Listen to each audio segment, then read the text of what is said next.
Anna, you've got a call from someone named Dan Collins. He says you don't know him, but it's important. When I'm alone in my office, I ask the secretary to simply announce calls over the speakerphone. I thanked him for the announcement. Dan Collins, damn. Mike has a new assistant, Betty Collins, a real beauty. My bet is that Dan is her husband, and he thinks their marriage is on the rocks. Hello, this is Anna Walters. Hello, Mrs. Walters. My name is Dan Collins. We have never met, but my wife works for your husband. I wish I could say, Dan, we haven't met, but I know you too well, unfortunately. First of all, Dan, call me Anna. If your wife works for Mike, maybe you should talk to him. What nonsense, but I'll play the part of the unsuspecting wife a little longer. No, no, I'm afraid that won't do. It's private. Can we meet? I mean, after you finish work? Sure, you know Randy's bar, I asked. The bar across from your office. That's it. How about 5 o'clock? We agreed, hung up, and I texted my dear husband with the rhetorical question, why does Betty Collins' husband want to meet me? There was no answer. This could mean that Mike is busy and the answer will come later, or that Mike is rushing to figure things out. In any case, the simple fact is almost certainly that there is no acceptable answer. If you haven't heard of me, I am the Coup of Home Excellence, a company that my husband, Mike, and I founded. This is a unique company. We buy, sell, develop, maintain, and manage real estate.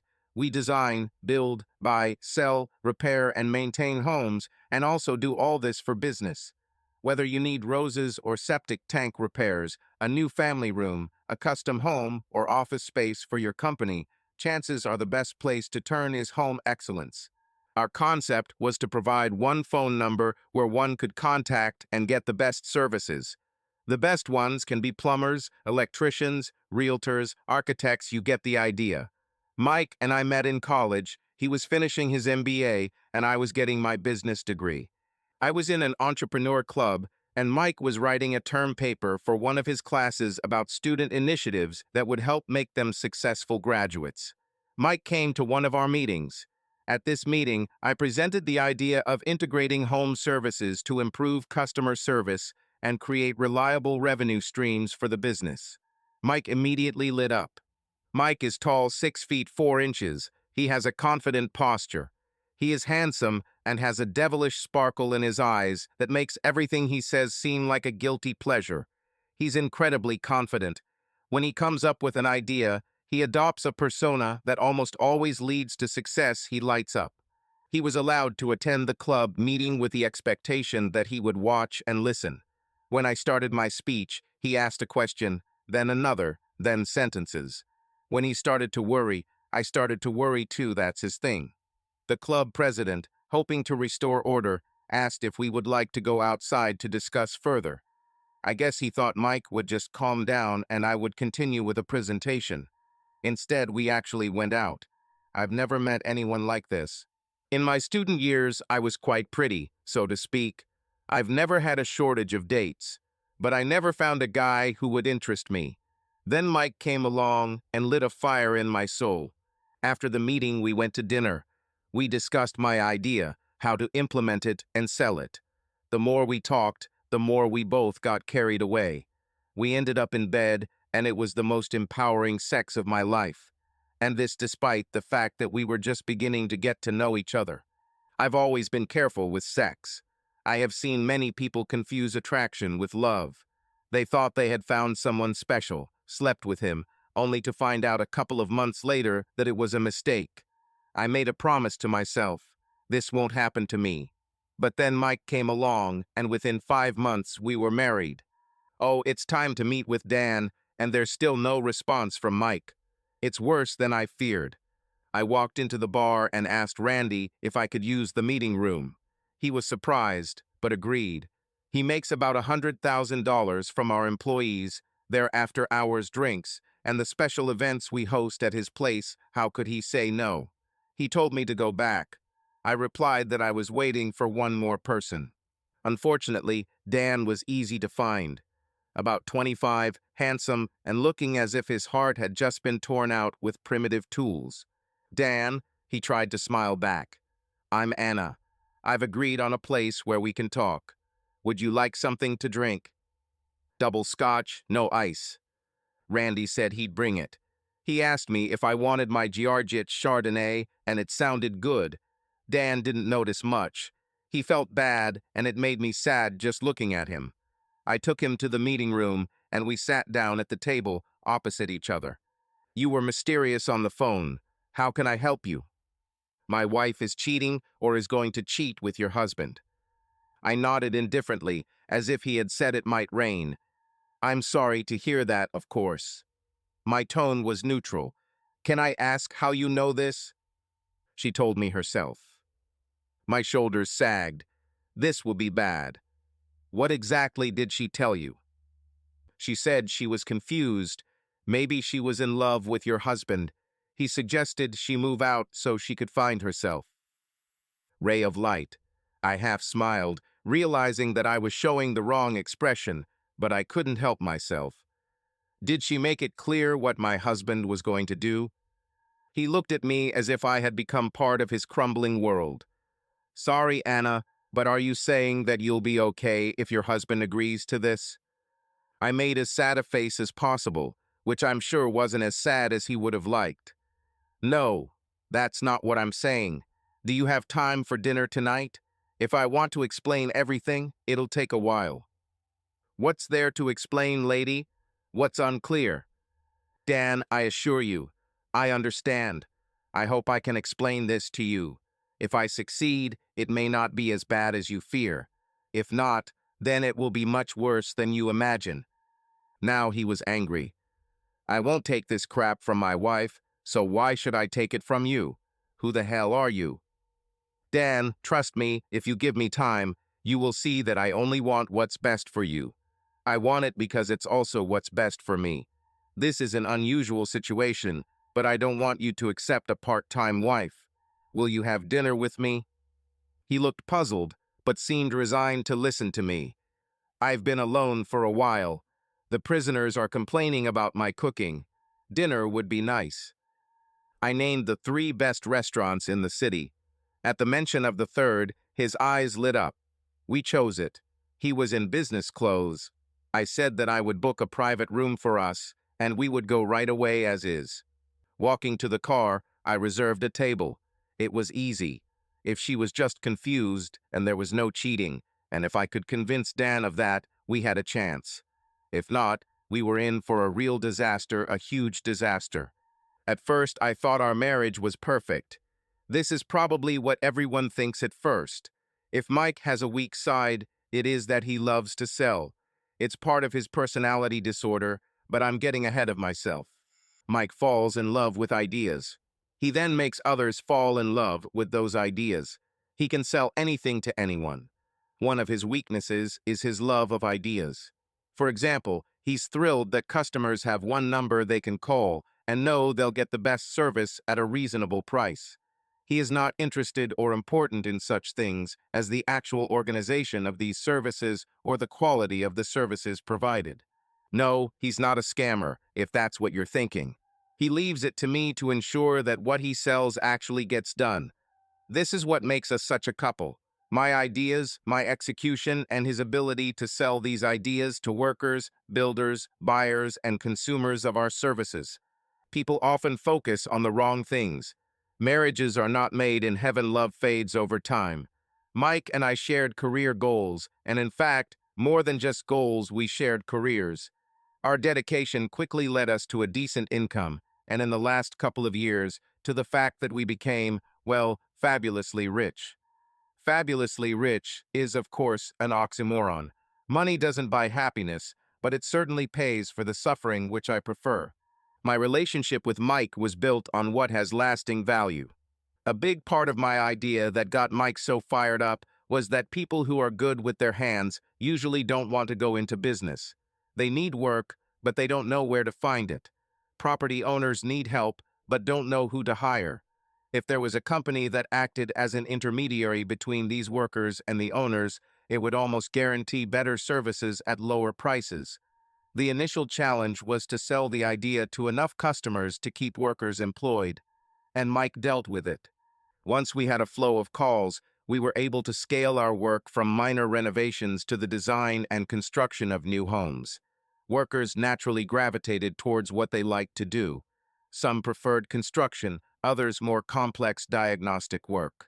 The diversity of the workforce and large customer base made it possible to satisfy the needs of both clients and workers. We took a small commission for any work, but due to the high volume of orders, we made a living. The real money started coming in when we got into construction and real estate development. We were fortunate to acquire 3 different pieces of land when their owners went bankrupt. We started from the top, and it was dizzying. While our growth has been explosive, there have been periods when we have had to deliberately slow down sales to allow operating capacity to catch up with demand. During these periods, Mike's role was to attract new clients. But honestly, how do you get more people to call your number when they need help? We had advertising and marketing campaigns, but Mike needed to communicate with customers personally. The group most likely to need our services were unemployed married women. Mike became a master at connecting with them. One day, he came home smelling of perfume and lipstick on his clothes, and I didn't have to guess what he was doing. To my surprise, he didn't try to get away with it, didn't lie, and simply said, "Sorry, I got a little carried away." He really didn't need to say that it didn't mean anything to him. I knew it. My problem was that it didn't mean much to me either. Oh, of course, he loved me as much as he could. I suppose it was the same with me. I loved him as much as I could. But was I ready to live like this? There were no big fights, no hysterics, no big promises. Over breakfast, I told him that I wanted us to go to a psychologist, and he agreed. We found a good specialist. She diagnosed Mike with impulsive borderline personality disorder. His characteristic features were charisma, energy, aloofness, flirting, and the ability to motivate. People with this disorder are prone to risky and self-destructive behavior. When our therapy ended, several things became clear to me. When Mike gets bored, he finds ways to exploit his traits, which means he'll turn someone on again. Even worse, his disorder is causing him to take more and more risks, even after he has honestly promised not to do it again to see if he can get away with it. I put up with empty threats to minimize his infidelities and turned a blind eye to them. It really didn't mean anything to him, and worst of all, it didn't mean much to me either. When I arrived at the restaurant, I was informed that my company was waiting for me in Hall No. 2. I joined Dan. He was already drinking another scotch. I ordered another bottle of my favorite Giargitch Chardonnay. Dan, let me start by saying that, unfortunately, this is not the first time I have found out about my husband's infidelity. What's worse is that I knew he would cheat on me again, despite his very sincere promises to never do it again. That's why you didn't tell me anything the first time we talked. True, but that's not the most important thing. Your words give me hope. Hope for you. You described your wife as confused and wanting to live on her own to find herself. That must mean she wasn't having an affair, and my dear husband is funding her quest to further confuse her. So how do you think this is good news for me? Bless my husband. He can sell anything. I've never heard of him trying to seduce anyone and failing. But he has no luck with your wife and is trying to approach her through her love for you. He's not trying, he's already succeeded. We sat in one of the private rooms. We both chose meat for the main course. The sommelier, who knew me well, asked about my wine preferences. I looked at Dan and asked, "Do you prefer Chateau Latour or Chateau Lafite Rothschild?" He smiled. "I usually prefer not having to take out a second mortgage for dinner." "I don't know. Surprise me." I asked about the wine we had last week. The sommelier nodded and said, "Excellent choice." Then Mike chose the wine. He tried to make the evening perfect. The bastard knew he needed to be in my good eyes. "Dan, this is going to be awkward. I'm going to be completely honest, which is often beyond what I usually say. Be honest, what do you know about Mike and me?" Honestly, he looked at me, I nodded. "Before my wife dropped this bombshell on me, I knew nothing about you at all. Okay, that's great. First off, I'll say that we're rich now. It sounds insensitive, I know. I'm sorry to throw this in your face, but I'm sure that's a lot of what got your wife thinking about my husband. Anna, this is complete bullshit, and you know it. Do you really think I'm going to dance to your tune for a $900 bottle of wine? Women are different. We can get carried away by power, confidence, charm, and forget about ourselves for a moment. But we will find our way back. Anna, she said she's considering separating to find herself. Whether she finds herself or not, she's not looking for me. I know it may feel that way, but what she's really looking for is you. Mike is a force of nature. He sold my ideas and helped us create a business that, as far as I know, is unique in the world. But part of the way he is his borderline personality disorder. I don't understand anything at all. Your husband is either a saint or a sinner, an example of virtue or immoral behavior. And what does this have to do with me? I care about my wife. She is confused and wants to be alone. He practically ground his teeth as he said the last part. I'm describing my husband because it's important to you. It's his disorder that makes him do things that teeter on the brink of disaster. He needs adrenaline. Unfortunately, this time I gave him the opportunity to experience that adrenaline. He pushed back his chair. He was about to leave. I knew it. This is some kind of twisted game for you and your bastard husband. Disorder, no matter what, you two are sociopaths. Dan, please. This is not a game, and maybe my husband is a sociopath. Give me time to explain. Mike has had affairs, 8 to be exact, but I only caught him twice. And you don't care about that? Of course it does. Each of them hurt, although each one was a little less than the previous one. The first time I caught him was 7 years after our wedding. I smelled a woman's perfume on his clothes. He was really upset. Really, not upset enough to fix it. In his case, it's just the opposite. He gets pleasure from wooing a woman who wouldn't otherwise go to bed with him. When he gets caught, he gets a thrill from the promise, and I think he sincerely wants to keep his word. More don't do that. And then he falls into his own trap. Now he has to not only get a new woman into bed, but also try to get out when he gets caught again. Why are you putting up with this? Well, I've only officially caught him twice. The first time we were just starting to see the real results of our work. He was more important to the business then than I was. I needed his talent to get where I am now. Ultimately, in my opinion, I traded my faithful husband for wealth. Was it worth it?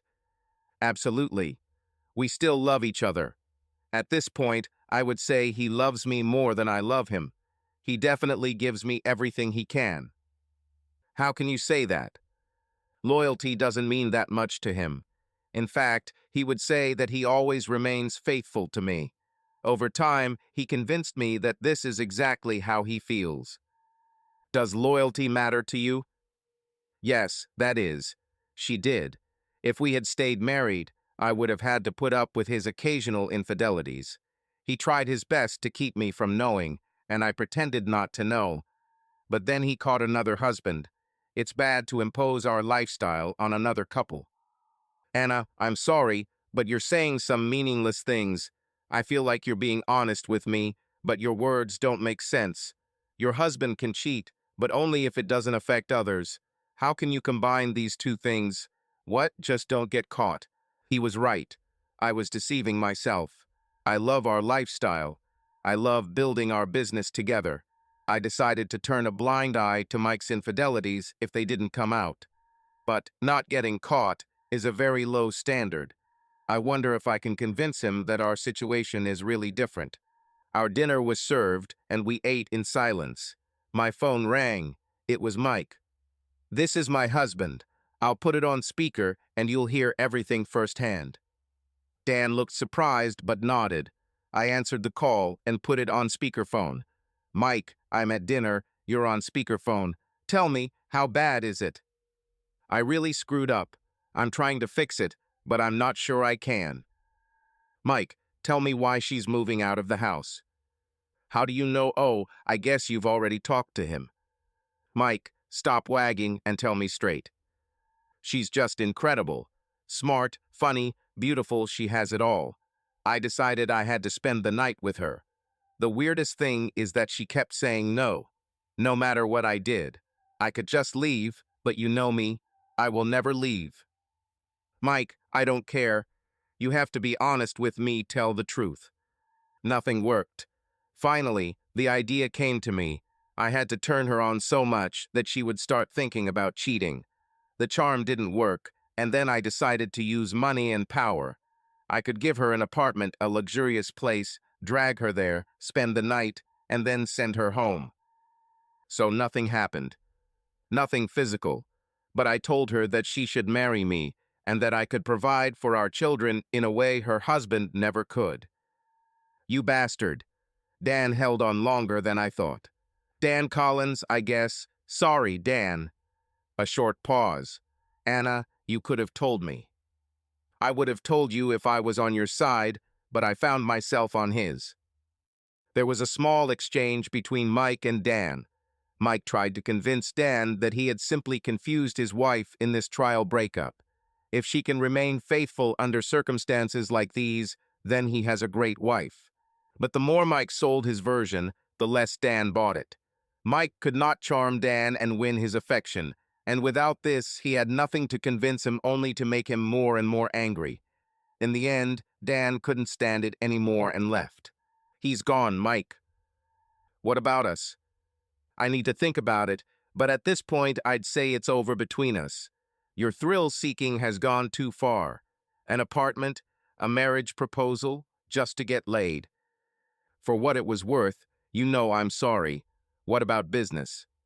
His abrupt transition from divorce to what about business was like a cold shower for me.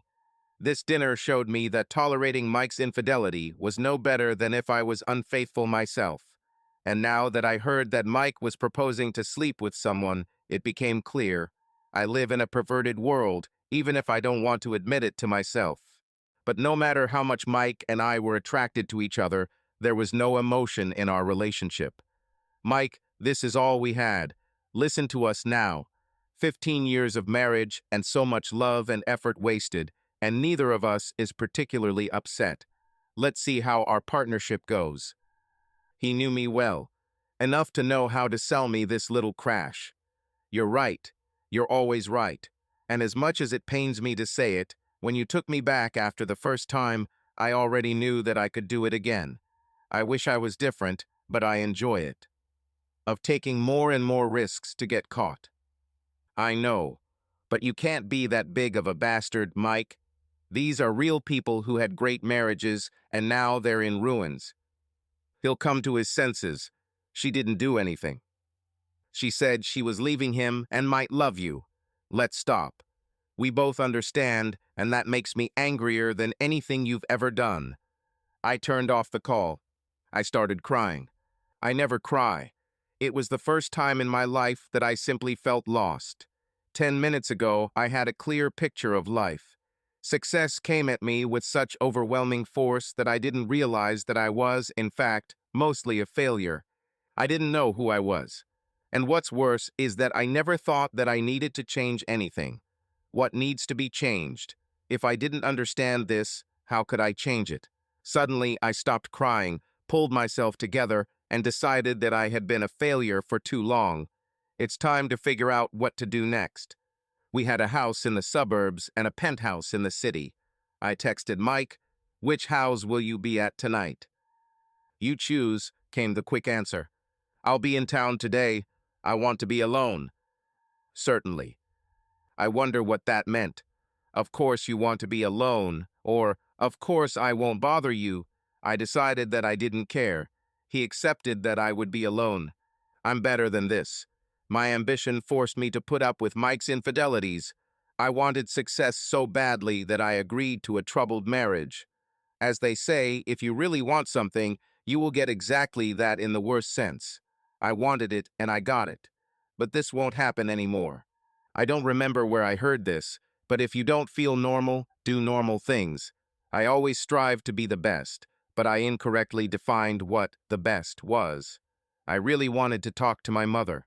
I was the only child of a single mother who worked day and night to put me through college. She died in a car accident, most likely falling asleep at the wheel from fatigue when I was in my third year at university. Who could I talk to? Who did I know who was normal? 3 weeks later, the Collins marriage seemed irretrievably broken. There was nothing I could do to help. Mike and I continued to live separately. I filed for divorce without much sadness.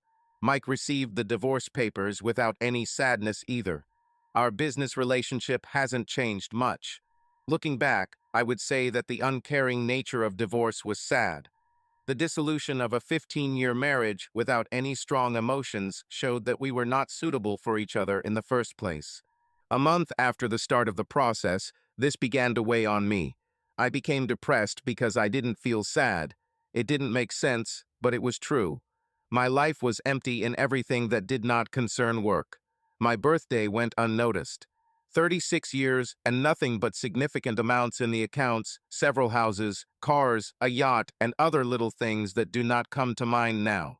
I often laughed at myself. I tried to be normal. I made a list of what needed to be done and did it normalcy was supposed to follow. One of these items was to start having lunch in the employee cafeteria. As our company grew, we tried to do everything right. We had a kindergarten on site, a gym, and a nice dining room. At least that's what I was told. I've never been there in person. It was a Thursday, about 3 months after the end of my marriage. I started having lunch with the others. People felt uncomfortable at the same table as me. Most were too helpful, their disadvantage being that they were trying too hard to impress the boss. Others were simply not interested. Their discomfort was that they did not want to perform in front of their superiors. I walked down the cafeteria line, grabbed a salad and a chocolate chip cookie. I tried to be good, not great. I looked back and saw Bob Davis sitting at the table alone, reading from a tablet. Bob was an interesting guy, talented, but not interested in promotion. I've always wondered why, and now was the right time to find out. I walked up to his desk. "Is this seat taken?" He looked at me without expression. "The seat is free because I read during lunch. People like to talk. You can sit, but please don't take my reading any differently than I said that's what I want to do." I sat down and he went back to his reading. I wanted to interrupt, but then I thought, no, he said that he prefers to read, let him read. I'm starting to get closer to normality. If only normality could be defined as introspective and self-aware reflection with oneself. It's awkward. I'm the coup and he ignores me. He closed the lid of the tablet. 10 minutes without interruption. "May I ask why?" "You said you prefer to read. You don't think you can ignore my wishes." "Well, you didn't think so either. This is your time, not mine." "Anna, you prefer to be called Anna, right?" He looked at me and I nodded. "If you know anything about me, you know that I am called a straight person. This is not normal. Not normal for anyone, and especially for you. You started talking to people at lunch. They say that you really just want to get to know people without all sorts of purposes. Is this true?" "Yes, yes, it is. It's amazing that there are already rumors about it." He looked at his watch. "I only have half an hour for lunch. My time is up. You can call my boss and set up a time to talk. I promise I'll be honest on your terms." I laughed. I called his boss and said, "I need Bob Davis for a while. Sorry if I'm interrupting your plans." He said there was no problem. What else could he say? I looked at Bob. "Stay here or in my office?" "Let's try your office. Word will definitely fly, and I'll be interested to hear." I liked Bob, self-aware and direct. When we got to my office, I asked where he wanted to sit. I had chairs on either side of the table, a sofa and 2 chairs in the corner for conversations, and a conference table. That's why I never wanted a promotion. I'd spend 2 hours a day deciding where to sit. "Let's get comfortable." He sat down in one of the high-backed chairs. I sat in another one. "Well, for my money, be frank." I smiled. "They say you're worried about the divorce, but it's strange. People agree that you're not sad, but you're looking for something more. Is that true?" Probably, I realized that I was not in a marriage, but in a business transaction with privileges. The divorce simply deprived me of these privileges, and probably I could return them if I wanted to become a woman of easy virtue. But I want something else. I want to start building a life outside of this place. You impressed me when you sat at my desk and didn't interrupt my reading. That's a huge change. What do you think I can offer you? You sat with the boss and had no purpose. No, I didn't have any goal related to the boss. I was reading a book about problems in education. I read it because my goal now is raising my children. He stopped there, and I was dumbfounded. He had a goal that had nothing to do with his personal success. Who would have thought that people behaved like this? Anna, what bothers you about what I said? Your purpose is not related to your personal success. Oh, how connected. My personal success is not measured by my position or the amount in my bank accounts. I try to be the best I can be. And now the most important thing in my life as a single father is raising 3 children and helping them become who they can be. That's all I can do. But if you had, as you said, money in your bank accounts, you could give your children a better education.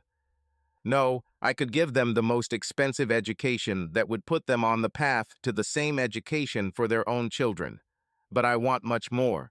I want to help my children understand who they are so that they can develop and lead great life. Isn't that what they can be taught in such schools? Anna, this is wrong. This is lazy thinking, and you are better than that. Life is not about getting rich and buying your way out of obligations. No one can raise my children the way I want them to be raised except me. School is part of it, of course, but a lot of what is taught is the current opinion of society. I don't want them to just accept the current opinion, I want them to learn to think. Current opinion. Okay, let me explain, although this is a little off topic. One of the current opinions is that there is racial injustice in our country. That may be true, but that is not what children should be taught. Children should be taught to respect and value each other. I'm not sure I agree with that. Consent is not the main thing here. The main thing is that I am responsible for my children. I am responsible for their view of the world. I want them to learn the right values. When their values are right, they will understand what justice is. What is important for you and me is that I myself define what success is for me, and for them that I help them learn to think. We talked the rest of the day. I have never met anyone who was so sure of his priority in life. He decided that the most important thing in his life was raising his children, and he put all his energy into it. He told me that I had no idea what was important to me in life, so I was replacing it with business success. We argued about this for a long time. I argued that success in business benefits people by creating something of value for them. This in itself is a great achievement. He thought about it and agreed, but added, "But it doesn't bring you satisfaction, does it? There will always be the next success, but what will make you happy?" I was completely engrossed in our conversation, but he said, 4 o'clock, time to go be a father.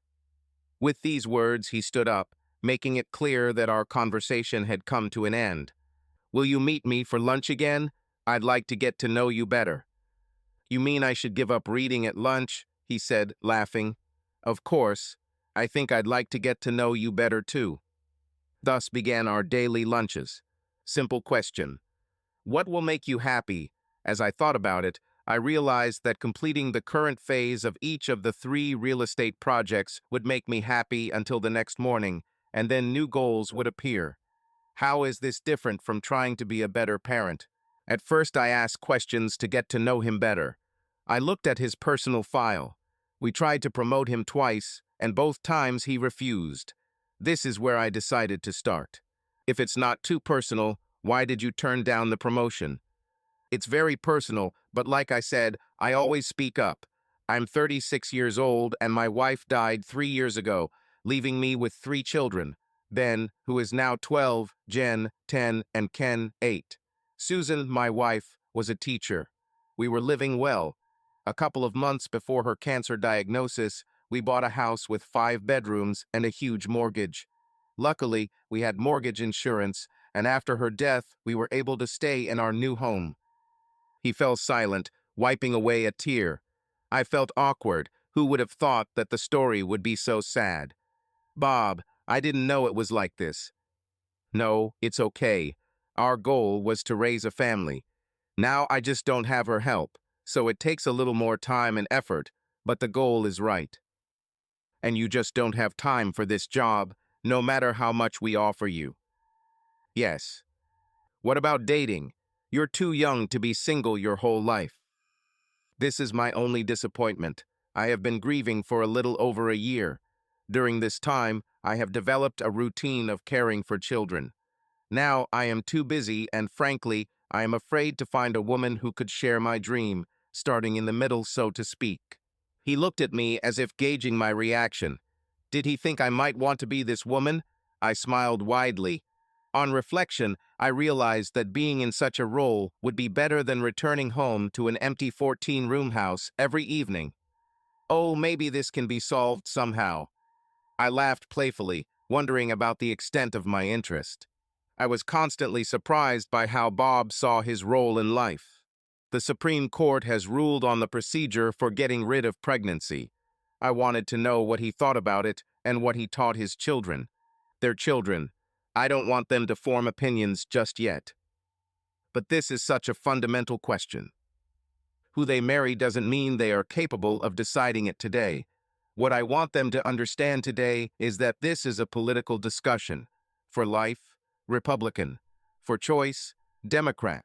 For political parties, it's simple: be with us, otherwise you're wrong.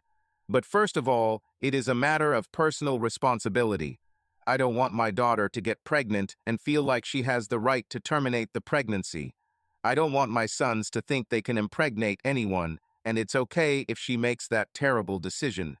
I want them to be aware of their choices and the possible consequences. You have strong convictions. What if your children decide differently? But my belief is not the answer. It's about taking responsibility for choosing the right answer depending on your situation. So the government needs to step aside to allow a decision to be made. It's just a slogan. The government in our country, I hope, operates according to the majority principle. If the majority of people believe that it is a taking of life, that will be the basis for the law. But it won't come to that. The argument always comes down to rights, he said, showing air quotes, but it's really a question of responsibility. They will have a duty to avoid unwanted pregnancies. What if they can't handle it? I want them to be able to make a decision knowing their responsibilities and consequences. Whatever they decide, God forbid, it will be the hardest thing they will ever do. I don't want them to make a choice because some political party said yes or no. I understood his point. He wanted his children to have values. As they grow up, they will be able to form their opinions based on these values. We had lunch together every day for a couple of weeks. Why do you always sit at this terrible table? We could sit in the kitchen. He looked at me and smiled. Privacy. Privacy is more suitable for business conversations. I laughed at myself. It's sad. It turns out that there is nothing personal about me that is worth hiding. Don't be so hard on yourself. These dinners showed me how dedicated you are to growing your business. You thought about almost nothing else. Part of this is seeing and being seen. And now you look inward to see if big business is enough for you. Conflicts are inevitable. But you don't have such problems. How did you become so balanced? Balanced. I devote myself to children who will eventually grow up and leave. Your business is so successful because you offer people what they want at a price that is lower than they can find anywhere else. If you decide to develop it further, you can do this for the rest of your life. The problem is that this is altruism. What you do makes you money and makes others happy. Making money is not altruism. I would argue with that. You told me you were wandering around the big house. You spend all your time making the lives of others better while getting nothing of value for yourself. Now you get only joy from work, just like volunteers anywhere. I sat down a little in my chair and thought, this is true in a sense. What do I want? Maybe part of what I want is to succeed and retire early and then travel the world. But if I don't start learning to understand myself and what I want, I will never be able to be happy. Why do I need money other than to sit at the central table and be important? Weeks passed. We became good friends. We both knew this could become something more. But any relationship seems to have stalled at this stage. And then, one Friday, he suddenly asked, "Can you cook?" What kind of question? What difference does it make whether I can or not? I think it's time you met the three H's, as he called Ben, Jen, and Ken. And you want me to cook them? I said with a smile. Well, they were good boys. Maybe we could start with you just making dinner for them. At your house or at mine? I don't want to stress you out, but they will be nervous enough, or I will be nervous enough. I would like them to see how we work together. Sharing a meal is a big deal. You don't have to do much. Are they eating well? Will they eat trout? It's a fish, right? He could hardly contain his smile. Actually, we love both catching and eating trout. When are you offering this feast? I asked nervously. How about tomorrow afternoon? I think I'll catch a couple of trout by then. I smiled at this stupidity. I'll bring fish, potatoes, and green beans. If you want salad or dessert, that's your part, okay? Great plan. This is how our first date took place. I returned home and suddenly felt like a nervous wreck. Why am I preparing as a chef for the exam? Then I remembered all our conversations. Bob and I really liked each other and thought we could start a romantic relationship, but our worlds were so far apart, and he had no intention of leaving his. I would have to adapt.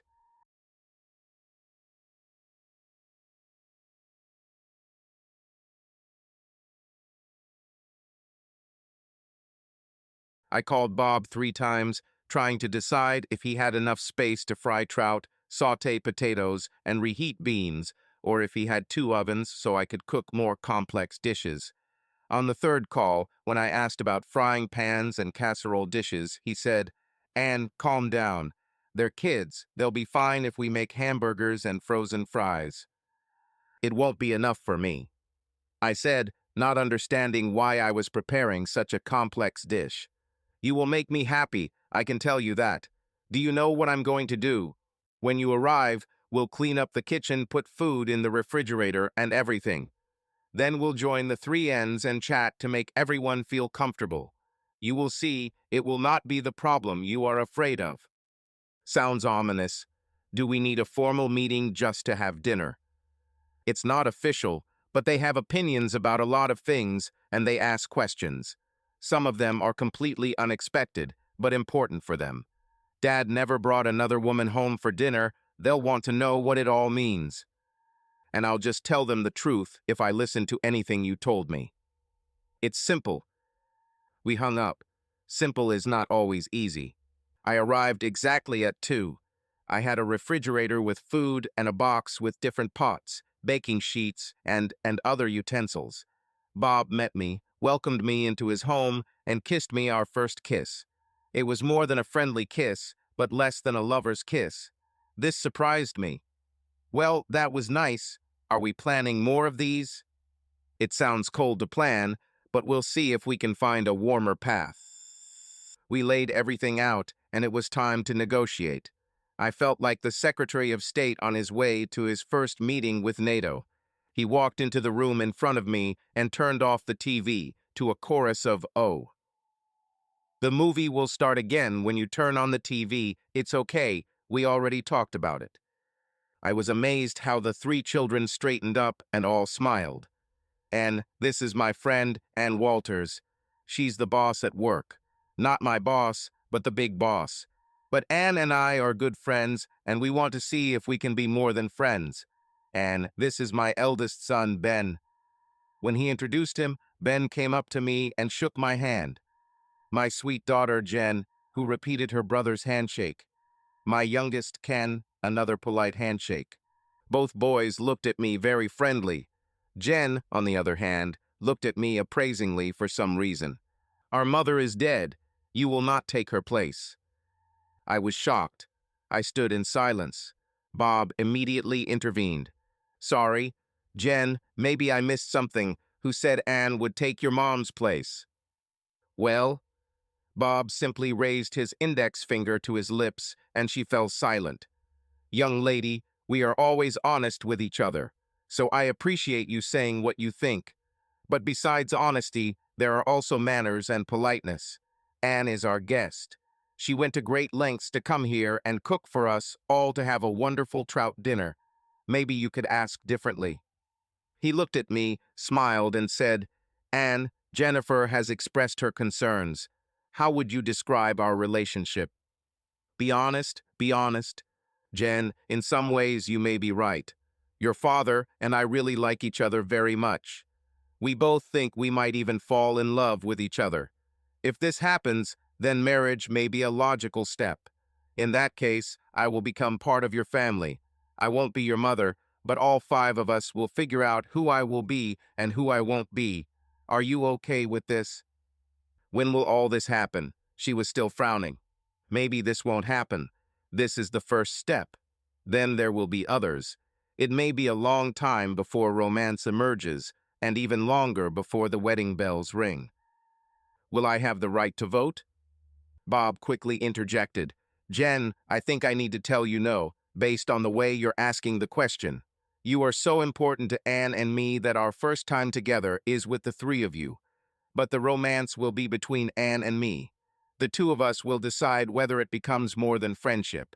But it will always be important to us that you three be part of this process and feel good, but you will not have veto power. Okay. Despite her youth, she understood this. She smiled, looked at me and said, Welcome. I leaned over and we hugged. Not the biggest hug, but it was better than where we were a few minutes ago. Anne and I will go and start preparing dinner. If you need anything, just call.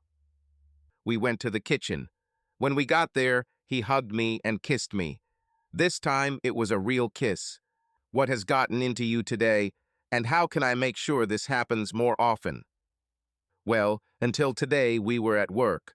Probably, against several federal laws, you could behave this way with some accountant. My colleagues often say that I'm trying to suck up to the boss, not such a bad idea as they might assume. But, Bob, I feel awkward. I just talked to your daughter about marriage, and we haven't even confessed our love to each other. This is completely uncharted territory. I know, but you handled it perfectly. Speaking of my daughter, I need to talk to her alone. Why? You're not going to punish her, are you? Punish? No. But I have to apologize to her to help her understand that there is honesty and there is tact. With these words, he left, but returned 10 minutes later. Everything went well. Do you apologize to your child when he does something wrong? It depends on the situation. Ben is my little soldier.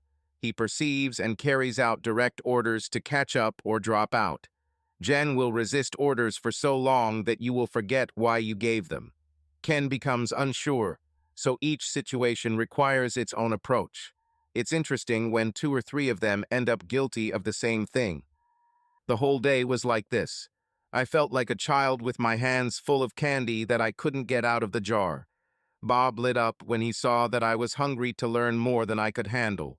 I was especially interested in Jennifer, as I preferred to call her. Maternal instincts are amazing. At 10 years old, she was more parent than child in many ways.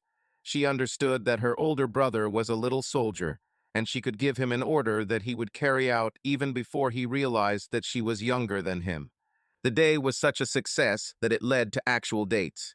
The following Monday at lunch, I started talking about his house. I'm so glad we went to your house.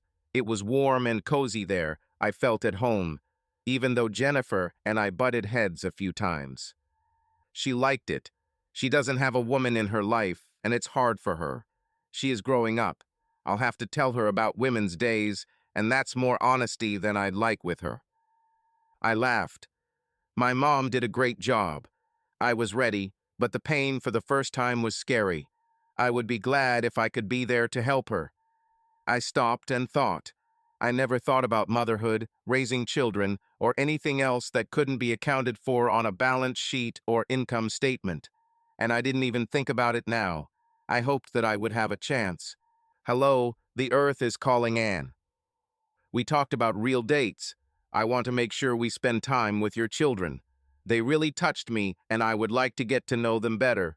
They are so important to you that they should become equally important to me. He smiled and looked away. I let him think about it for a while. We should invite them to my house. This is truly a place, so to speak. There is a separate guest wing that can accommodate 3 bedrooms. There is a swimming pool. The house is located by the water. They'll love it. I'm sure it will happen. We will definitely do this. Have you noticed that you called my place home and yours home? Intentionally. 14 rooms, 5.5 bathrooms, a pool, and it's all just a house. I walk around it and wonder why I insisted on it and not a penthouse in the city. Roughly speaking, I chose the house because it costs $1 million more than the apartment. It makes me wonder, home or hearth. Real dating led to romance. I was not at all surprised that I fell in love for the first time in my life. It took him a little longer. He lost his great love, but he also fell in love with me. Over time, our best dates took place at my house. I outfitted the guest wing with 2 bedrooms and a media room. The boys could sleep together, and Jennifer had her own room. They could watch movies, play games, and be out of sight. We swam together, ate together, played games together, but pretty quickly the media room drew them in, and they left us to do whatever we were doing, as Jennifer once put it. I installed a great intercom system where they would call either Dad's room or my room at the touch of a button, depending on the switch on our side. Ken was too timid to look for Dad when he had bad dreams, so Dad came to him himself. Sometimes he had to quickly look for shorts, but somehow everything worked out. The other 2 had no such problems. My money allowed me to organize romantic trips. One weekend, I hired 2 nannies to provide 24-hour care for the 3 H's, and Bob and I flew to New York. I had a room at Trump Towers, and we went to the Metropolitan Opera to see La Traviata, neither of us having been to an opera before and unlikely to be regulars. The next evening, we returned and attended a concert by the Philharmonic Orchestra, performing an evening of Beethoven, which we both enjoyed. We had a wonderful dinner, and although we had planned excursions to the Statue of Liberty, Ellis Island, and other places, we preferred that beautiful hotel room with a king-size bed. The more we did together, the more we discovered that we liked the same things. Bob admired what we could do with money, but said that if we did it too often, the children would suffer. What surprised me most was that I had spent my adult life chasing success and realizing that I didn't know what that meant other than wanting more. Bob's life was better than mine in every aspect. Everything he had previously lacked was now available thanks to my money. But the revelation to me was that everything that was missing in my life, I found in Bob and these 3 young men, regardless of what they had or didn't have. On Monday, we returned to our normal routine. As I settled into a new work week, I thought about Bob and his gentle approach to me. He never tried to force his lifestyle or his values on me. Instead, he immersed me in them. I'll either accept it or I won't.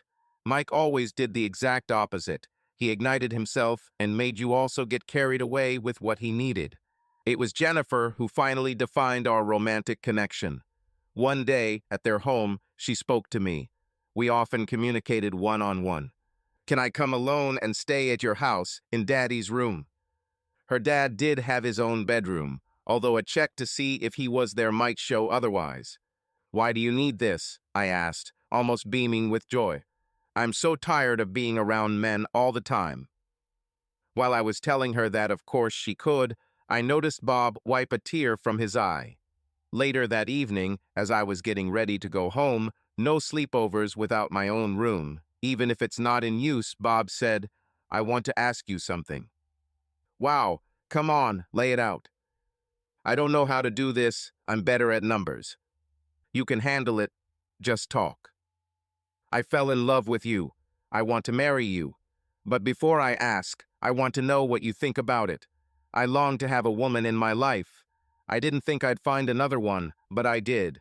But I also I need, for Jen to have a mom. Do you think I think more about her than about myself? When you're right, you're right. You're really better at numbers. Just ask me. He asked. Mike came into my office one afternoon. We agreed that it was best to limit our interactions. The company became so big that we saw each other only once a week at a meeting and sometimes bumped into each other by accident. I need to talk to you. This was his introduction. Certainly. I smiled, but not sincerely. He was up to something.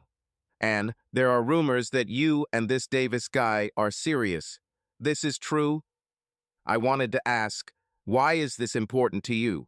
But I decided that he had behaved decently since the breakup, and I replied, yes, I think we are going to get married. It makes me sad in a way. We were a good couple in an unusual way. But I want to congratulate you and tell you that I'm going to try with Betty Collins. Mike, I spoke. He heard the disappointment and disapproval in my voice. I know. But forgive me, your shining face is one of the main reasons why I decided to try. You look happier than ever. Half the time in meetings, I see you getting distracted, and I know you're thinking about him. I would like the same. I wish you could do it too, Mike, but be realistic. She's not me. She'll be broken when you do to her what you did to me, and you will, Mike. You know what you will do. I walked up to him and hugged him. We hugged, and I kissed his cheek. I hope I'm wrong. I can say that there is happiness there that you and I have not experienced. Every time I'm with him or with him and his children, I see this happiness. I will be by your side, helping you succeed. He thanked me and left. I shook my head. Maybe a leopard can change its spots, but I've never heard of it. I hope I'm wrong. I walked to the other side of the building to talk to the sales department. Betty Collins walked towards me. I thought about warning her. I had mixed feelings about this warning. I knew Mike too well and saw that she was heading towards great disappointment. I also knew that she would interpret my warning as jealousy. It seemed to her that she had conquered my man. I haven't seen her since Mike told me he was going to try it with Betty. In her left hand was a folder. She noticed me, transferred the folder to her right hand, and straightened her collar with her left, showing me her new pebble. I immediately knew how my warning would be received, so instead I said, Betty, what a beautiful ring. I hope you and Mike will be very happy. It's unlikely that this will happen, but who knows? She thanked me, and we continued on our way in different directions. I imagine you'll want us to move into your beautiful home, was Bob's first comment at dinner. I don't know. It's a great place, and we all love it, but there are no other kids in our community that I know of. Now it's like Disneyland, a new place to live, a great media room, a pool, and a new family. But it won't last forever. One day they will realize that they are isolated. Bob's eyes moistened. One of the things I love most about you is how you have changed. Now you care about the really important things. When we first started having dinner together, you would never turn down that $3 million mansion unless you were offered a $4 million house. Since the death of my mother, who fell asleep at the wheel from overwork, I have strived to have more than she could ever afford. I was chasing the big one, and I turned out to be good at it. I found someone with complementary skills who wanted more as much as I did. We thought it was love. He proved over and over again that he didn't love me, but I still thought it was love because we worked day and night for more. It took me meeting you to understand what more is. I tried to compensate for the loss of my mother by trying not to work as hard as she did. But she still worked just as hard, just not for the same price. Mom wanted me to have a life. I found this life with you and your wonderful, thoughtful children, and this life is better in your house than in my house. Being with you allowed me to see for the first time that love is not something I think, but something I feel. It's somehow even strange to admit this. Oh, to show that I haven't completely changed, we can add a media room and a swimming pool if we want. Their friends will appreciate it. He liked my transformation. We had a simple wedding at the courthouse. The judge had his secretary and a bailiff as witnesses. Bob's sons were his best men and Jennifer was my maid of honor. It was the best time of my life. Who would have thought that I could go from who I was to who I became? I definitely made a good choice. Oh yeah, by the way, I'm 38 and pregnant. I don't know where to start, to be honest. My name is Dan Collins. As of the beginning of this story, I have been married to Elizabeth Betty Collins, née Daniels, for 5 years. We both come from the same small town in rural Ohio. We are both the first in our families to receive higher education, and we are the only ones from our families who left our hometown in search of a better life in the big city. We were 21 years old and just out of university when we got married. We've known each other all our lives. Our relationship got off to a rocky start, if we consider our 3rd grade to be the beginning. Betty decided that I was her boyfriend. I decided that she had bacillus. She tried to kiss me. I almost screamed for help. I embarrassed her terribly. For a long time after that, I was on her black list.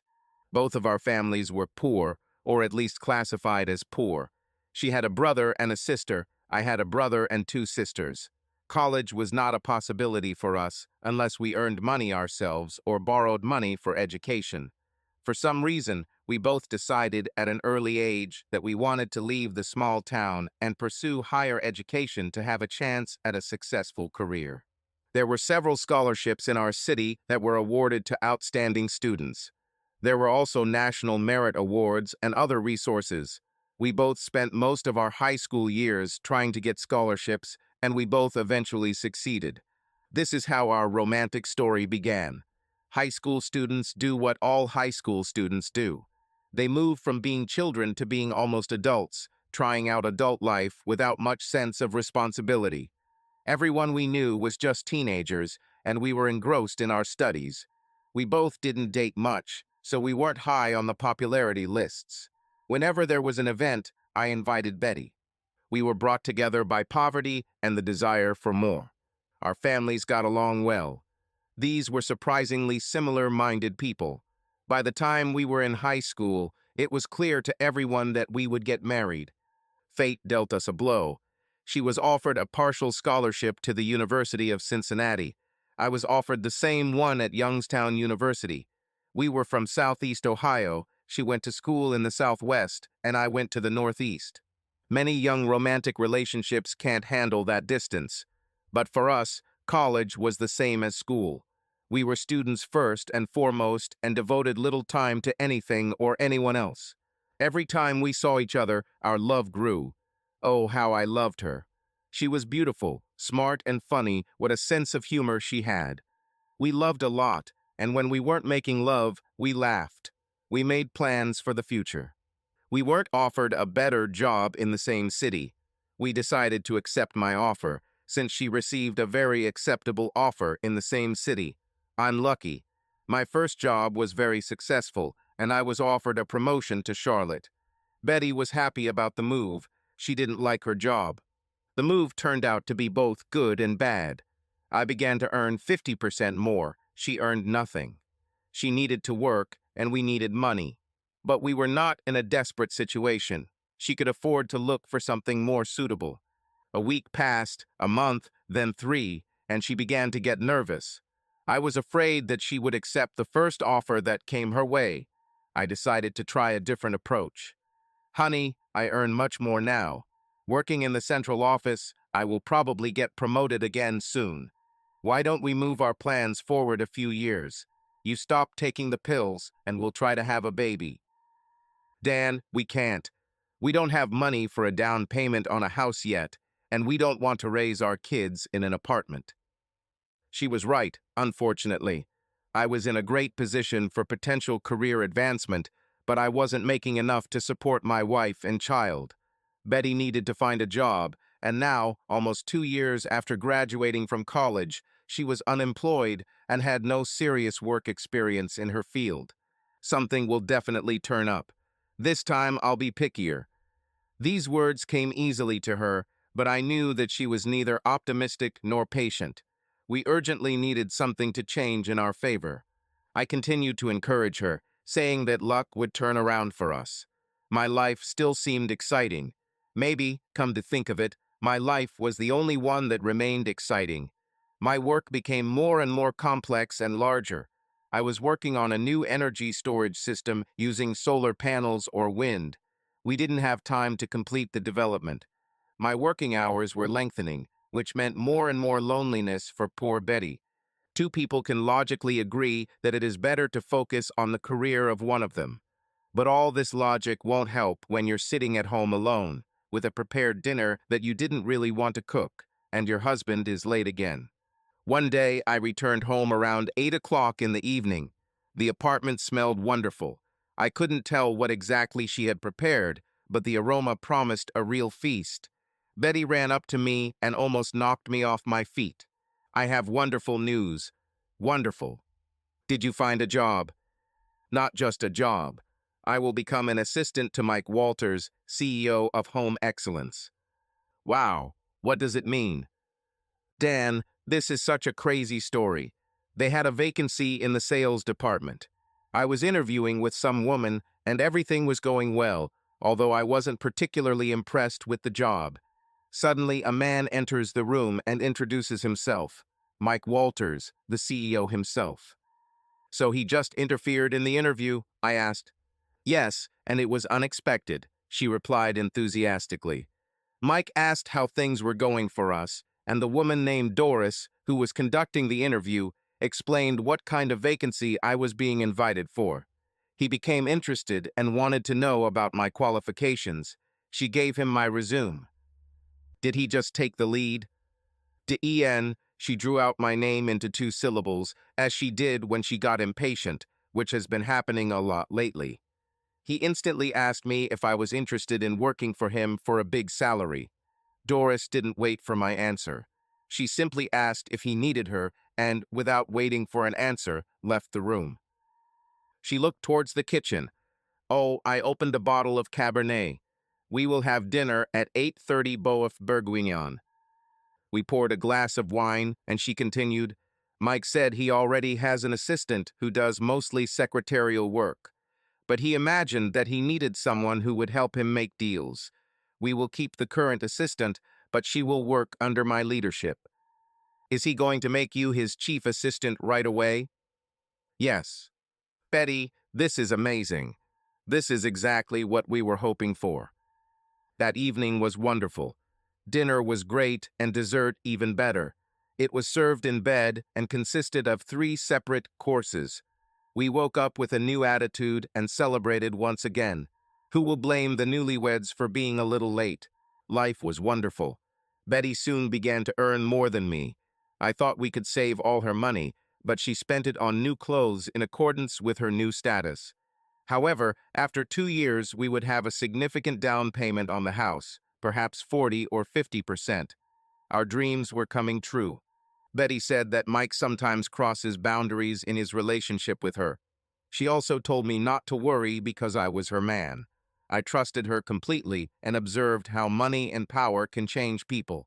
Her appearance has changed: hair, makeup, clothes, shoes, and accessories. My wife was a true natural beauty, but now she looked as glamorous as any woman anywhere. She liked it, but at the same time she remained sane. Over time, we began to discuss the possibility of starting a family, but it turned out to be more difficult than we thought. We wanted our children to have more than we had, and it was logical to wait a little longer. From time to time, I would ask about Mike and only get chuckles. No, he seems to have retreated. I think some people can still take no for an answer. Our time together started to suffer, but we were so excited to spend it together that it didn't seem like a problem. One day, we both had to go home early. I saw a brand new Lexus in her parking space. I entered the apartment and asked, "Whose car is this?" There was an expression on her face that I had never seen before. "This is mine, Dan. Sit down. I need to talk to you." "What's happened?" I asked tensely. "Dan, I'm confused. I don't know how else to explain it. Mike started courting me again. Now he says he's in love with me. He says he can provide for our children better." I decided that I needed to sit down. I literally fell into my chair. Are you telling me that you love him too? Dan, he rented an apartment for me and bought me a car. He says that I am confused and I need time to understand myself. I came home thinking he was right, but now I can't leave. Apartment, car, find yourself. I couldn't breathe. My vision became blurry. Who is this woman? We literally couldn't get enough of each other this morning. I couldn't get enough of her. And she left. What a bastard. So go and figure yourself out. Good luck to you, I said coldly. It was important for me to remain calm. She went from being the sweet girl next door to being a glamour queen. Now her contribution to our family budget exceeded mine. When I talked about children, she knew much more about them than I did and apparently knew how to get them. My reserved reaction surprised her. Yes, I was surprised. Aren't you going to fight for me? She asked in a plaintive voice. I've already struggled. I won. We made vows to each other to be partners until death. Or until they offer you a better deal. I wasn't going to show her any emotion. To hell with it. I spent my whole life chasing her, and she traded me for a Lexus and a parking spot. I was sad, broken, completely depressed just for a moment, and then all these feelings disappeared and were replaced by anger. Mad anger. I was furious mad, on the verge of a breakdown. There will be no more pity. I practically screamed, "Great! You found the best offer. I don't care. Get the hell out." I got up and headed towards the exit. She said something, "This is cruel." I was already out of earshot. I walked into our bedroom, and there were suitcases on the bed. I returned to the living room, where she was still sitting and crying. "Now that I'm home, I can't leave," I shouted, imitating her voice. "Then what is this crap on the bed? Get your junk off my bed. Text me when you leave, and I'll come back." I walked out the door, and as it seemed to me, out of her life. I'm a smart guy, I'm a devotee, but I'm also a naive fool. I saw all this and smiled until she started packing her bags, but I wasn't going to put up with it anymore. I got in the car and drove half a mile to a small shopping center, turned off the engine and sat there. I was beside myself. I tried to pull myself together, but I realized that apart from rage, there were no more feelings left in me, and tears were welling up in my eyes from anger. I was shaking. I started hyperventilating. The sound of a message on the phone sounded. Perhaps it was she who said that she had left. I looked at the screen. Message from Betty. "Dan, we can't end things like this. Please come back and talk to me." I thought for a moment. I see no reason to talk. I replied, "Get the hell out." Some situations require a thoughtful, eloquent response. This was not one of them. Her answer came immediately. I looked at the screen again and saw a long message consisting of several paragraphs. My anger only grew stronger. I knew that if I read this, I wouldn't be able to contain myself. "I don't read your shit. Get the hell out," I replied. She seems to have started writing again. My anger grew. "I deleted your messages, did not read, and will not read. Get the hell out." I rarely get angry. Losing control of yourself is not a solution. But now I was so angry that I couldn't do anything about it. Tears came to my eyes again, and I decided that I needed to do something urgently. To hell with all this, and to hell with it. I found Ann Walter's number and called her.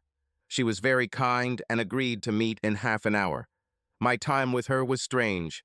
I had a clear feeling that she was on my side and wanted to help. But nothing seemed to add up. She was getting ready to get a divorce, and I was in a different situation. How was she different? At dinner, she bought a bottle of wine for $900. I told her that money won't make me lose my head. She replied that women were different, as if that was supposed to help. She believed there was no harm because, according to Mike, a serial family destroyer, he did not sleep with my wife. She even cunningly forced him, unsuspectingly, to talk to me on speakerphone. This conversation became my point of no return. They were two insensitive and overly insensitive people discussing what to do with a beautiful poodle that one of them had gotten, even though their house didn't allow pets. I screamed at him. I was even angrier than when I left Betty. He and she, however, remained cold and aloof. I left before my rage could lead to life imprisonment. Betty never mentioned that these people were crazy. Maybe the plan was for Mike and Betty to Skype us during dinner. They'd be having sex, and we'd be drinking Lafayette Fairchild or something like that, and I froze for half a second. The wine was incredible. It made every other wine I've ever drunk seem like vinegar. But the price is too high. I was confused. She knew that her husband cheated at times, and it was okay as long as no one knew about it. She believed that a lie wasn't a lie if you couldn't see it, but what about the smell? Have you ever been betrayed? I once watched a science fiction movie where people were replaced by replicas that hatched from some seeds. These copies knew everything about those they replaced, but they were not friends or family, they were mortal enemies. Have I suddenly found myself in such a film? I decided to go home to get some things. Betty didn't call. I assumed she was there, and I could somehow get around her. My phone rang. It was my father's Melody. I wonder what he needs. I answered the call through the speakerphone in the car. "Hey, Dad, what happened?" His tone was hostile. "What do you mean, what happened? You are leaving your wife. Here's what happened." "Who told you?" "Although no, it doesn't matter." I paused, took a quick breath, and continued, "Dad, I returned home early. Betty said she was leaving me to live in an apartment that her lover had rented for her. She was going to leave in the car he bought for her. It wasn't me who ruined our marriage." I started to speak calmly, but by the last sentence my rage showed. "Son, you understand everything wrong." "Dad, I'm sorry to interrupt, but I was there and you weren't." "Daniel, he never called me Daniel. She didn't leave. She took out her suitcases, but didn't pack them, and that was it. She is facing a crisis, but she loves you and has been tested." I fell silent, thinking about his words. She wouldn't call my father. She called her father, and he called mine. Dad was a skeptic at first. Let me ask you this. When her father called you and you questioned him, how did he convince you? She's scared. She knows she's in trouble and isn't sure she can get out. The only way she sees to save your marriage is complete honesty. I get it. This guy she's working with is something special. He tried to get at her, and she just laughed, but he influenced her. Why didn't she tell me? I asked about this. I think it was her answer that convinced me the most. She was sure she didn't tell you because she loved her job and thought he didn't influence her. She was afraid that you would force her to quit. Am I going to force her to quit? I'll have to ask her what power I have that I didn't know I had. Daniel, she told her father that this guy tried to seduce her, but was unsuccessful. Today he confessed his love to her. And then, before she could answer, he gave her a car and offered her an apartment, telling her to just go there and see what would lead to freedom. Nobody does that. This stunned her. So that means I was right. No, she couldn't do that. Dad, I appreciate your concern, I really do. But this is all wrong, and I'm not going to stand for it. She has been dating this guy, physically or not, for several months. He gives her a car and a place to live, and she says that so far everything has been innocent. I call this complete nonsense. Son, all I can tell you is that you are good together. You have a great future. She made a mistake, it could have been a disaster, but she stopped. She loves you, without any doubt. Well, there is no doubt in your thoughts. Thank you. We talked about my next visit home and parted with love. I appreciate his opinion, only this time he's wrong. I went into our apartment. Betty rushed towards me, but I raised my hand. I was hoping you wouldn't be here. Since you're here, I'll just grab a couple of things. You can't say that, can. You can't say you're confused and leaving and not expect consequences. Mike called me. He said he was trying to get me into bed. The car and apartment were his last chance. So what you're saying is that while you were married, you only had an emotional affair. And now that you're free, you can sleep with him as much as you want. You know that I don't like this kind of language. You're so cruel. I haven't done anything yet. I admitted that I was confused, but I chose you. Betty, you started an affair and were ready to leave me. Now you have doubts. I appreciate it. But if you loved me, you wouldn't have started this affair. I packed a couple of things and said goodbye. She cried and didn't answer. I found myself in uncharted territory. My wife, her family, my family, and, to give them any credit, Mike and Ann Walters say I'm exaggerating. I'm exaggerating me. The only thing that bothered me was that my only emotion was anger. I decided that I should calm down and act wisely. I received a message from Betty. She has moved in, presumably with her lover. I returned to our apartment and began the cycle. Sleep, work, eat, repeat. This went on. I don't even know how long. When every day is similar to the previous one, it is difficult to count how many have passed. You know, when everything comes at you and you can't take it anymore. You hope that everything is already on this heap, so that there is nothing more to add. But experience shows that there is always something else. The project, which was in full swing, encountered an obstacle. I was furious. My usually well-coordinated team was acting like a bunch of losers. I was about to give them a hard time when I was called into the office of the boss, Terry Adams. Dan, people can't take instructions from you properly. You're too angry. You need to get a divorce, reconcile, or get a puppy to kick. I don't care. Pull yourself together. Terry and I were good friends. Not just friends, but good friends. Go to hell, Terry. Tell the others to pull themselves together. And I mean this seriously. Terry laughed. The bastard laughed in my face. Dan, you don't see things clearly. I need you. The company needs you. I want you to take a couple of weeks off and go to a psychologist for anger management classes. You start right now. You smug bastard. You can't order me to go to a psychologist. Who do you think you are? His face became serious. A sad look appeared in his eyes. His smile completely disappeared. You are right. I can't do this. But I can send you to HR to fire you. Your choice right now. Listen, Terry. He looked at his watch. Courses or dismissal, 30 seconds. The countdown has begun now. Terry, is this the end yet? 22 seconds. I wilted. Tears welled up in my eyes. I collapsed on the sofa. I was lying on the couch in Terry's office. The door was closed. We were alone. What's happened? You passed out, as far as I can tell. We were about to call an ambulance, but you calmed down. In my medical opinion, based on 2 seasons of Grey's Anatomy, you were running on adrenaline and were running out of steam. You just passed out for a couple of minutes. Looks like it's time to quit. Oh, I think we'd both like to avoid that. How about an idea with a psychologist? Lying here, I can say that I like her better than the last time you proposed to her. Dan, you're a great guy. Star, I'm sure one day I will work for you. But you are filled with anger. I've never seen anything like it. You are either ready to attack or you are already attacking. Hell, you even scare me and I could fire you. I was in a daze. He was right. I don't even remember when Betty told me about her affair. Terry, this is a stupid question. When did Betty tell about this? The day after tomorrow will be 6 weeks. 6 weeks. Interesting. Dan, you have been immersed in work for a long time.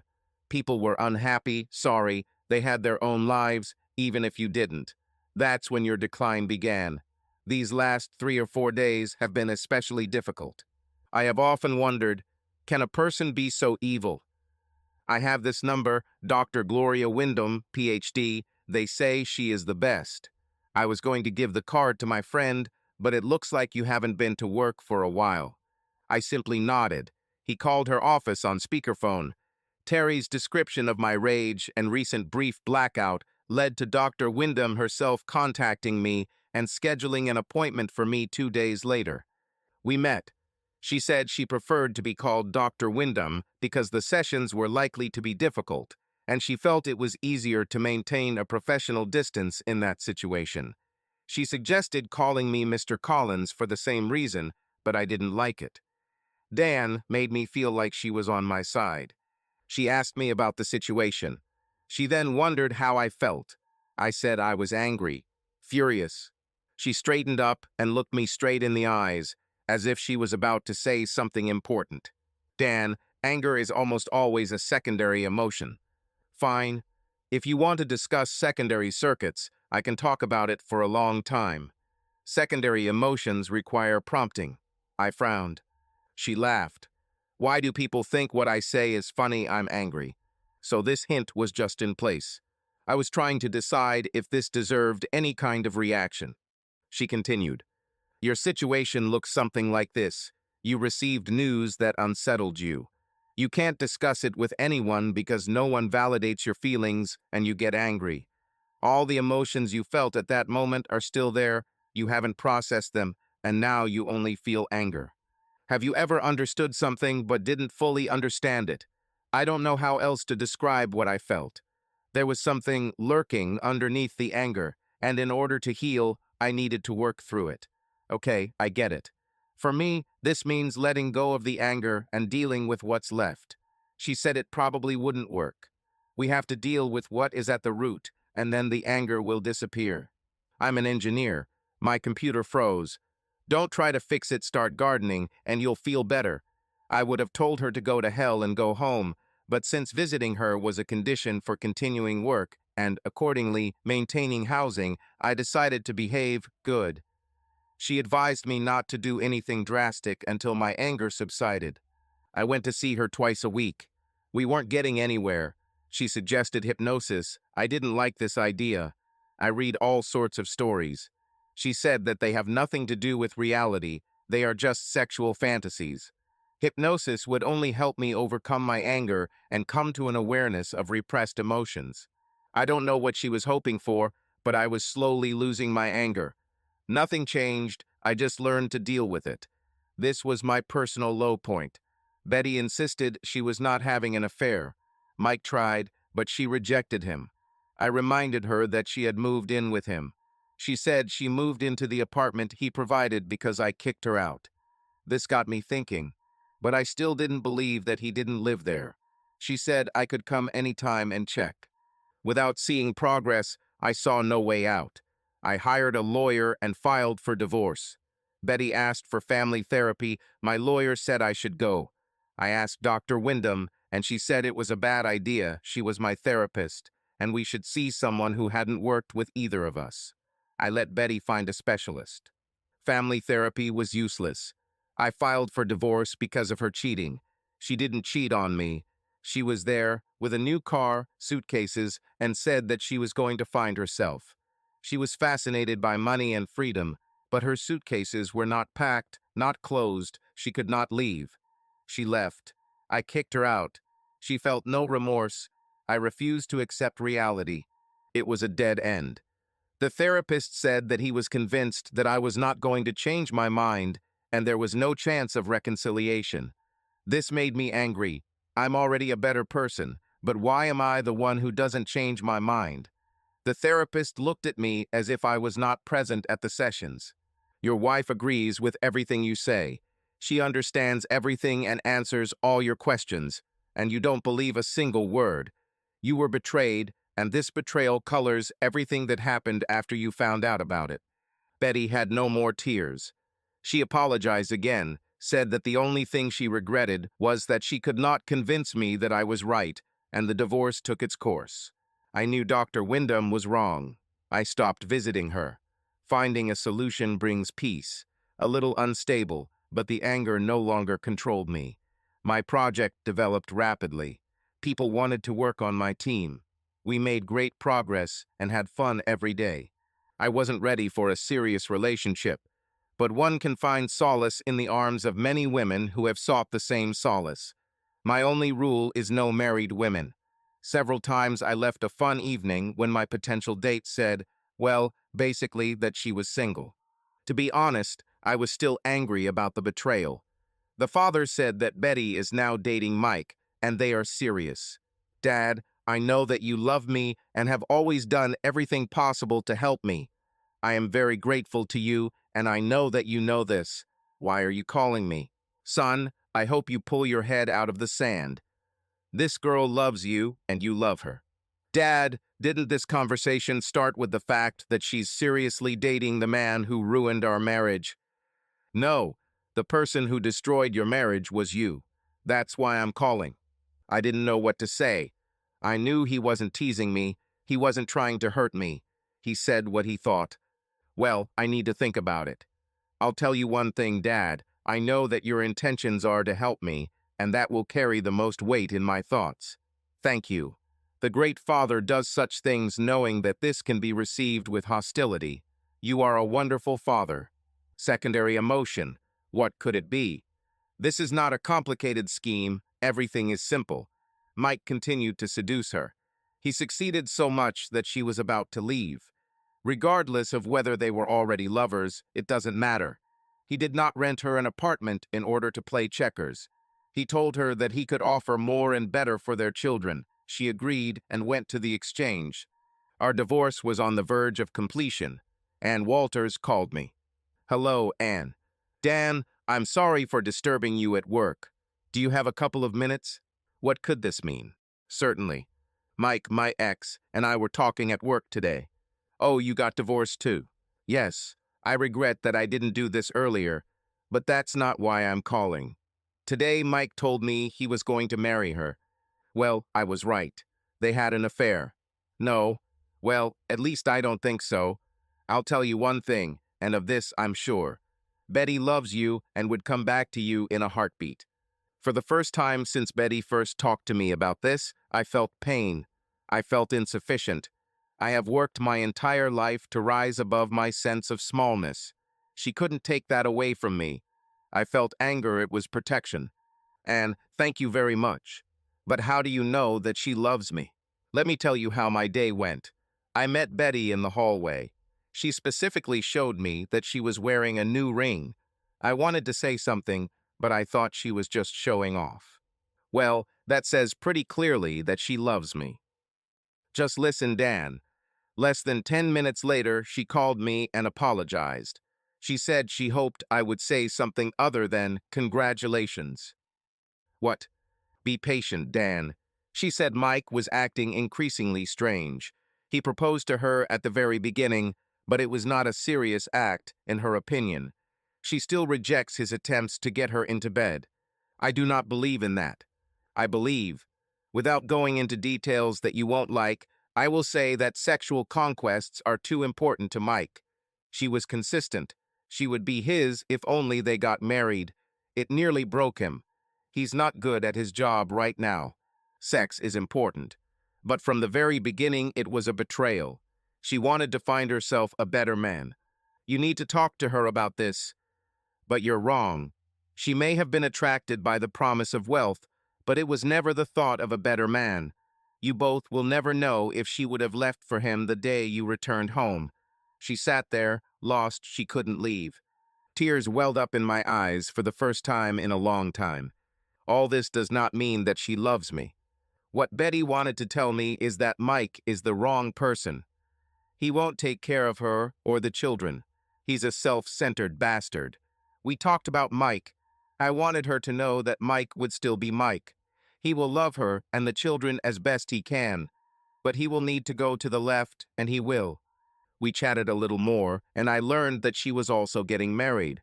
Suddenly, I felt sad, unbearably sad. I've only been so sad once in my life, when Betty said she was confused.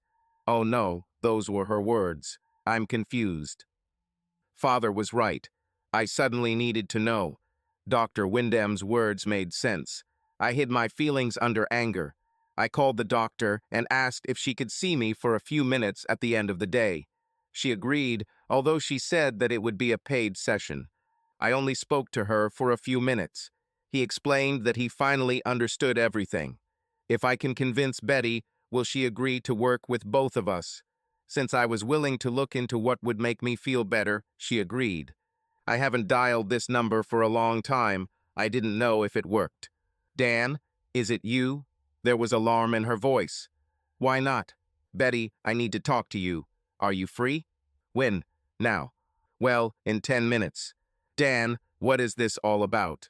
There was a sharpness in her voice. Dan, I'm engaged. Mike will be here in less than an hour. We're going to dinner. What do you need? Her voice became cold, devoid of emotion. I'll be there in 10 minutes. Give me 10, and we'll see what you say. 10 for the journey and 10 for the conversation. You won't get any more. Bye. She passed out. She opened the door as soon as I rang the bell. She stood and waited. She stepped back, and I entered. I smiled widely at her. She smiled as if she were meeting a heating repair technician. She spoke first. "I won't hide it, I'm surprised to see you. You look better than the last time I saw you. I'm glad. Betty, I heard that you were getting married, and I was overcome with a sadness that I had not felt since that terrible day when we parted. You may not believe this, Dan, but I'm so sorry. I never wanted to hurt you, and I still don't. Betty, excuse me. I was hurt, I was sad, and then I got angry. I've been angry since that night, and nothing could get through the anger. Hearing that you were moving on made me let go of my anger and take a look at my life. Do you have time to discuss if we have a chance?" Her eyes literally lit up, but the expression did not transfer to her lips. She didn't smile. "Our divorce will be finalized in a week. I'm getting married in a week. Mike and I are discussing this tonight." She just looked at me. Perhaps 30 seconds passed. It's an eternity when you look at someone and have no idea what they're thinking. Her expression didn't change. "Tomorrow, breakfast here at 8 in the morning. You bring the bagels and cream cheese, and I'll make the coffee." I walked to her door, and she opened it. She was beautifully dressed, made up, and could not have looked better if we were going to a restaurant. I had onion bagels and mixed fruit cream cheese, which we both liked. I know it sounds like a terrible combination, judge us, but it's what we like. She hugged me and kissed me on the cheek. "I don't know where this will lead, but I'm so glad you came to try. Sorry, you look beautiful, and I'm dressed like a man going to breakfast. Dan, you look great. Let's sit down and go." We sat down. I started. "Betty, I'm sorry I couldn't start this conversation." I told her how I couldn't process my emotions and how everything I did since that evening was motivated by anger. I soon heard her initial response. "Dan, I also apologize. If you hadn't come home, I don't know what I would have done. When you have so much money thrown at you, it's hard to say no. But you came back, and I realized that I was making a mistake. What should we do now?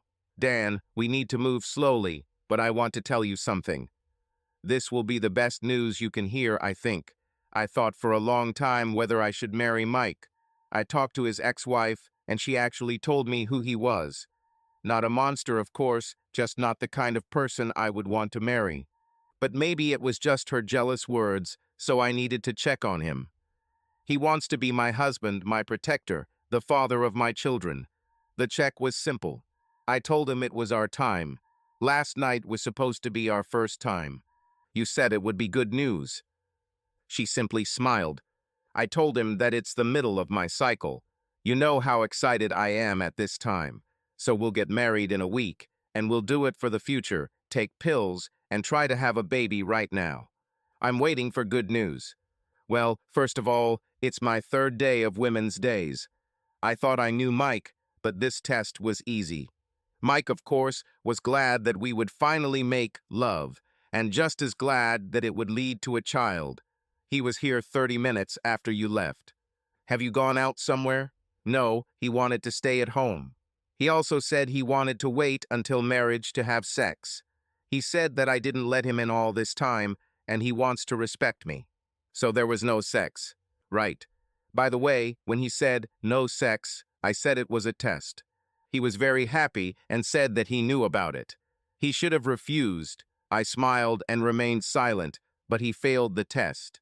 If he came ready to have a baby, I would have to make a decision. He failed miserably. The last words struck me. Would you have to make a decision? Dan, until yesterday, my decision was whether to marry him or not. Suddenly, we had a chance, but we have a long way to go. You kicked me out and refused to listen to my pleas. I was on the verge of betraying my dear husband.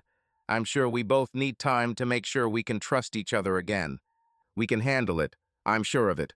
In response, she picked up the phone and called. "Hello, it's me. Mike, Dan is here. We're going to find out if we should be together.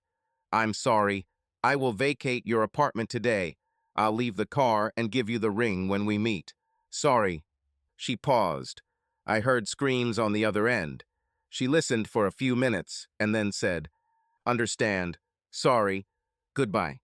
Will you move back in with me? Hope. Otherwise, there remains a box under the bridge. If I remember correctly, I am no longer engaged and have been fired from my job. Well, not alone, just a few more days. We can stop this process. Let's start getting ready." We loaded my car. Betty said that she would continue packing and I would make a round trip and bring more suitcases. Her wardrobe has expanded significantly.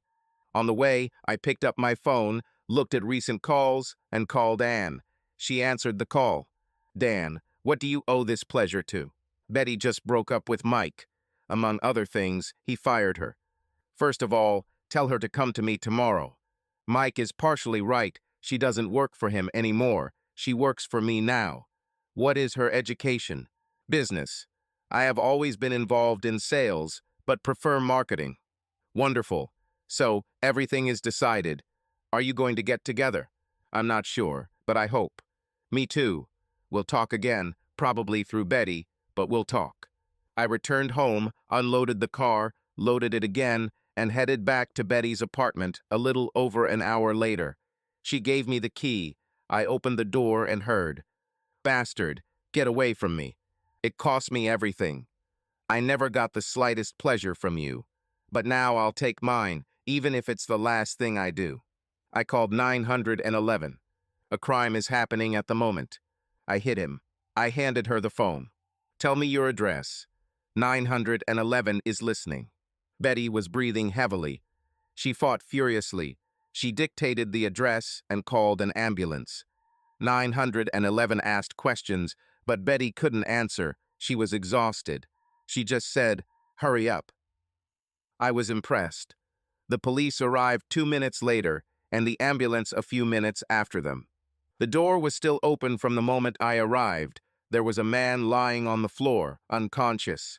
Betty sat on my lap, hugging me tightly.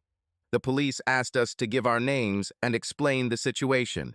Suddenly, doctors ran into the apartment. Mike was alive. He was loaded onto a stretcher and taken away. The police wanted to question Betty. I was against it. It turned out that this was not a question, but an order. I went into the kitchen. There was an island with bar stools.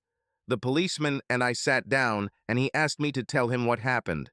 I took a deep breath. Where to start? Perhaps this is not the best way, but I will start by entering the apartment with the key that my wife gave me.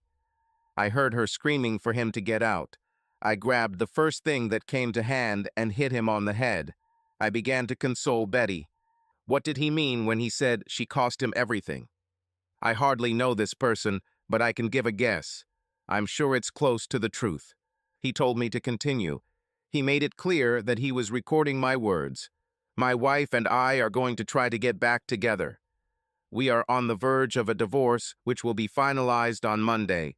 The reason for the divorce was Mike Walters, the man who was taken from the apartment.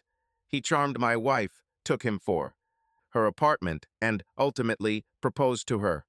Almost 3 hours ago, she told him that the engagement was called off and that she was moving out.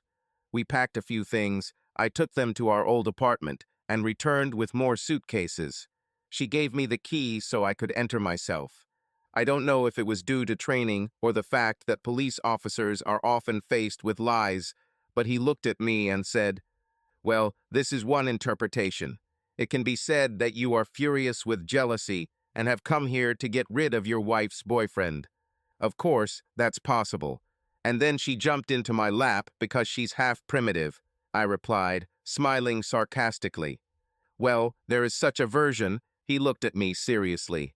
"Experience has taught me to offer different versions to see how people react to them." He really didn't want to go into detail other than our call to Mike earlier that day. I realized that he was collecting as many details as possible to compare with Betty's testimony.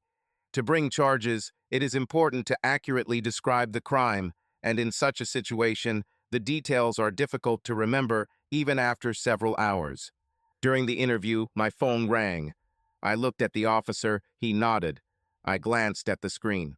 "This is the rapist's ex-wife," I said. The officer told me to answer. "And you're on speakerphone. I'm here with the policeman. Dan, I just got a call from the hospital. Mike is there. They said he was hit as a result of an argument. He is now in custody. And I'm afraid I hit Mike. He attacked Betty. The policeman spoke. Ma'am, if you don't mind, I would like to talk to you separately. This is a criminal investigation. Thank you, officer. Certainly. I think it's better for me not to say anything for now. I may have information that is important, and I want to make sure I answer your questions correctly. I'm zoning out. She hung up. Mike has an injury that limits his ability to speak. Since his entire life has been built on the skills of persuasion, whether in sales or seducing married women, his future looks bleak. Anne made sure he had a place to live, but I don't think he's capable of much. Criminal charges resulted in a deal. Mike pleaded guilty to simple assault and received a 24-month suspended sentence. It was also included in the agreement that if he was accused of sexual assault again, his name would be added to the sex offenders register. Anne is a good person. She felt sorry for me from day one. She tried to help, but mostly I was in the way. But she managed to help Betty. Anne and Betty met. Betty was almost sure that we would get along. Anne had a great job for Betty in marketing, but the salary was half what she made working for Mike. Betty offered to pay her salary for 2 years at the old rates as compensation for her dismissal from Mike. She didn't want to call it wrongful termination or be specific, so it was just for Mike. Betty planned to use the money to secure our future with our children. Anne really liked this idea. Betty can go to work in marketing whenever she wants, at a salary appropriate to the position. She remains on staff and has insurance and retirement savings while she is on leave. This collision became a crisis that instantly brought us closer together. What they both wanted to say was that we need to be careful, move slowly, and make sure this isn't just an emotional surge after an injury. The problem is that neither of us believed it. We were in love again, and that was it. We went to family therapy twice a week for 2 months. There were 2 painful moments. The first is that she was ready to leave me for a swindler, and only fate stopped her. The second is that fate really stopped her, and for too long I refused to recognize the significance of this fact. We both admitted our mistakes and were able to understand what we were guilty of in each other's eyes. What saved us was Betty staying true to her marriage vows. She said she never felt confident in his words. In the beginning, he was a ladies' man and wanted her to play his game too. She was completely uninterested. Then he began to express his feelings for her, and she admitted that her indifference began to weaken. He bought her clothes and showed her what he could do for her. It flattered her. Then he began to confess his love to her. An apartment, a car, and an offer to take care of her and their children persuaded her. But at the end of every attempt, there was a desire for sex. Betty said, "It was as if he thought I was a prostitute and was trying to negotiate a price." It was difficult for her to admit it, but he found her worth, and she was saved only by the fact that I returned home. On my part, it took feeling the pain of her engagement to remember the pain of that first evening. Dr. Wyndham was right. I was consumed by anger and needed to get to the bottom of it in order to change anything. What bothered me most was that my father was trying to show me that I was wrong, and I did not want to listen to him. It didn't bother me too much that Anne was also trying to bring me to my senses. Her motives might not just be in my best interest, but my own father. At the end of those sessions, Dr. Wyndham said she would not charge us any more money because that would be stealing. She was confident that everything would be fine with us in the future. We're pretty sure our first lovemaking got Betty pregnant. Life seems bright. Subscribe to our channel so that your love doesn't cheat on you, and go ahead and listen to the next story, because this story is nothing compared to the next one. If you're under 18, don't even think click to the next one.